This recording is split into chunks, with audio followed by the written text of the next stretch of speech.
तो देखिए सुबह से हम करीब 3 साढ़े 3 घंटा ही चल पाए हैं जी। और धूप ज़्यादा है, इस वजह से यहाँ रुके हुए हैं। वार्ड नंबर 7 में लाट वसीपुर में हम लोग रुके हुए हैं। जी। तो समस्या जो अभी तक निकल के आई है, पानी की, पेयजल की बहुत बड़ी समस्या है और लाट वसीपुर में जैसा अभी तक बताया गया कि इस साइड में स्वास्थ्य उपकेंद्र नहीं है। जी। अब आगे जाकर देखते हैं कि क्या है, क्यों इस तरह की व्यवस्था नहीं है और जो पानी की समस्या है बहुत ही विकट समस्या है।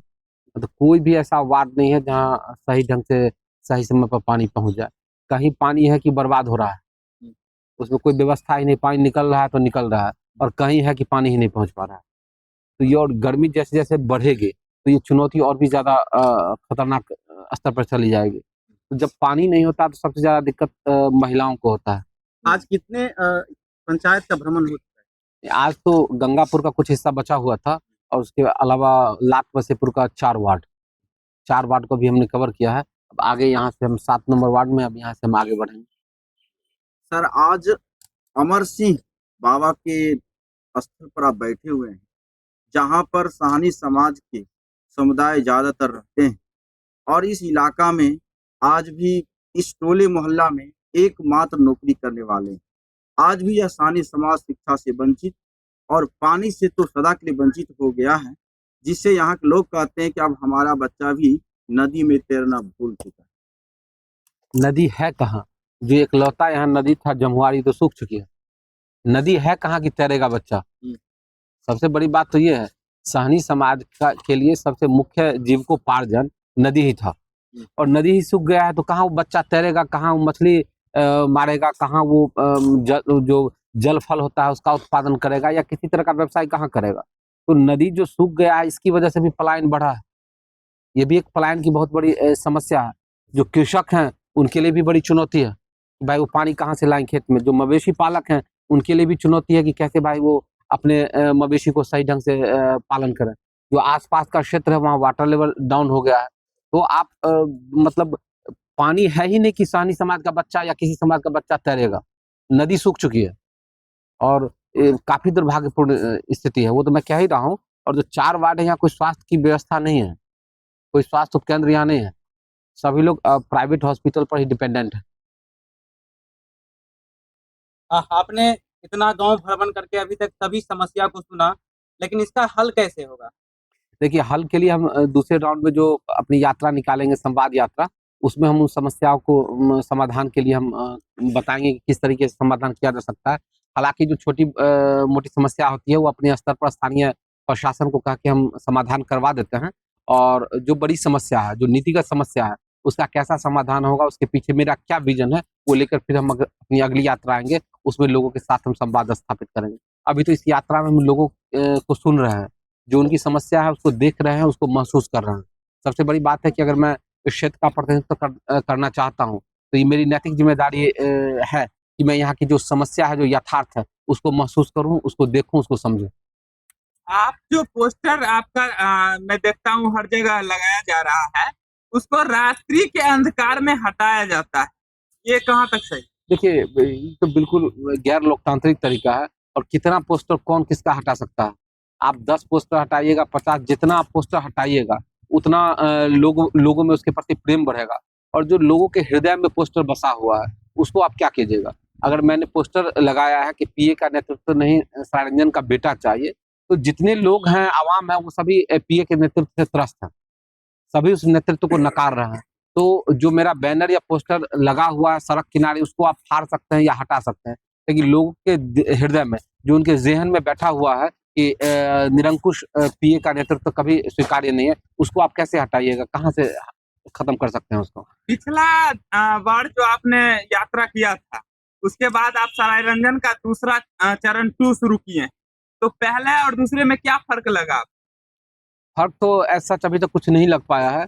जो शिक्षा के लिए मैंने विद्यापति नगर में कॉलेज की बात उठाई थी, वो गंगापुर में +2 महाविद्यालय है और वो भी बहुत ऐतिहासिक महाविद्यालय है। 1959 में वो स्थापित हुआ था। 2011 में उसको +2 का दर्जा मिल गया, लेकिन आज तक उसके पास अपना भवन नहीं है और बाहर में एक चापाकल है, वो भी खराब है। पानी के लिए व्यवस्था नहीं है और जब वहाँ से आए हैं तो कुछ लोगों ने कहा कि भाई इसका टेंडर हुआ है। तो सवाल ये उठता है कि जो जिस स्कूल का एफिलिएशन 2011 में +2 का हो गया, उसका टेंडर भवन बनने के लिए 2025 में क्यों हुआ? और इससे पहले बच्चे कहाँ पढ़ते थे? इसका मतलब सरकार भी मान रही है कि उसके पास भवन नहीं था। तो वो ये बात बताए कि 2011 से लेके 2025 या 30 तक बिल्डिंग बन के तैयार होगा। इस बीच में बच्चे कहाँ पढ़ते थे?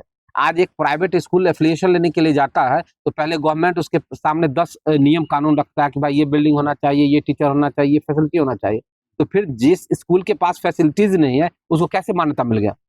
और जब मान्यता मिल गया, उसके तुरंत त्वरित कार्रवाई करते हुए उसको व्यवस्था देनी चाहिए, जो इंफ्रास्ट्रक्चर है उसका विकास करना चाहिए। तो इंफ्रास्ट्रक्चर है ही नहीं, और अब कहा जा रहा है कि भाई टेंडर हो गया, टेंडर हो गया। तो ये इसका जवाब देना चाहिए कि 2011 से लेके 25 के बीच में उसका टेंडर क्यों नहीं हुआ, क्यों नहीं उसका विस्तार हुआ, क्यों नहीं उसका निर्माण हुआ? सरायरंजन विधानसभा में जैसे कि पता चला कि 4 नदियां हैं और चारों नदियां पूर्ण रूप से सूख गया है। इसका वजह कैसे है और उसमें फिर से पानी कैसे आएगा? इसकी वजह माननीय जो विधायक है, माननीय जल शोधन मंत्री वही हैं, उन्हीं की वजह से ये नदियां सूखी हैं।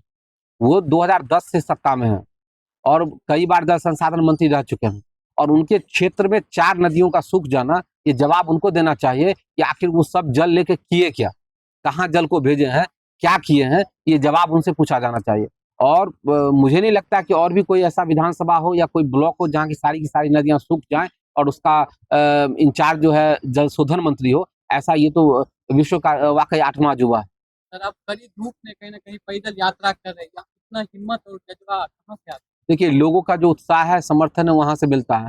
और ये ऐसा नहीं है कि मैं अपने मन से यात्रा कर रहा हूँ, ऐसा नहीं किसी ने मुझे कहा या कोई मुझे वो, मैं व्यक्तिगत तौर पर और या जो मेरे साथ लोग हैं, ये सभी की इच्छा है कि हम देखें, अपने क्षेत्र को समझें कि आखिर वहाँ की स्थिति क्या है, वहाँ का यथार्थ क्या है। आप जब घर बैठे रहिए, तो जो माननीय विधायक हैं, उनके इर्द गिर्द के लोग हैं, जो पेड लोग हैं, वो कहते हैं कि सरायरंजन में विकास का गंगा बह गया है। और हालात यही है गंगा की, नदियां सभी सूख चुकी हैं, स्कूल के पास अपना बिल्डिंग नहीं है, स्वास्थ्य उपकेंद्र 2 दिन के लिए खुलता है, लाट बसेपुर में स्वास्थ्य उपकेंद्र नहीं है, किसी वार्ड में पानी की व्यवस्था नहीं है। यही तो हाल है, यही तो विकास। विकास की गंगा बह गई कि विकास गंगा में बह गया? अब पूछिए जल शोधन मंत्री से, माननीय जल शोधन मंत्री, क्या होता है? किसी चीज को शोध देना, किसी चीज को बर्बाद कर देना, जो इसमें महारत है वही है जल शोधन मंत्री। मंत्री जी के कुछ लोग कहते हैं कि हमारी कमियों को आप दिखाते हो, हमने जो काम किया उसकी तारीफ कभी आप क्यों नहीं करते?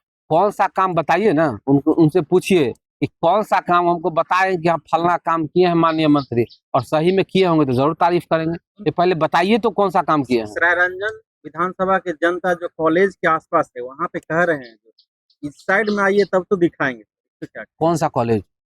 इंजीनियरिंग और मेडिकल। अभी जा रहे हैं ना, अभी तो हम अभी लाट बसेपुर में हैं, और क्रमबद्ध इसके बाद हम अगले उसमें जाएंगे, तो फिर देखते हैं वहां भी क्या विकास है, उसको भी तो देखना ही है। और सरायरंजन में जो विकास हुआ है, उस विकास में आप कितना नंबर देंगे?